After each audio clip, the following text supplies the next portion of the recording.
دكتور مبروك عطية، أكيد كلكم عارفينه. ناس كتير كانت بتتريق على منظره ونضارته الشمس اللي كان بيلبسها والوردة اللي دايما ماسكها وطالع بيها في الاستديو. وأنا بصراحة كنت واحد من الناس دي اللي كانت مستغربة على الحاجة دي.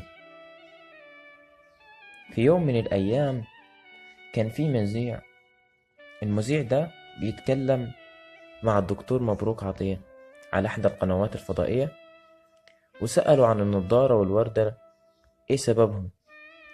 بس الرد كان صعب من الدكتور. الرد كان محزن بجد. قال له الوردة دي ما كانت إلا رمز إن الدين دين الورود والجنات، أما النضارة يا سيدي فعشان أسعدك بالوردة لازم ألبس النضارة. أيوة ألبس النضارة.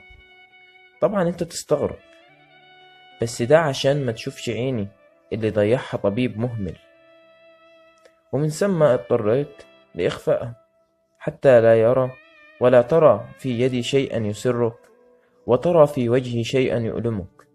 الخلاصة من ده كله، أنا حابب أقول لكل اللي شاف الفيديو ده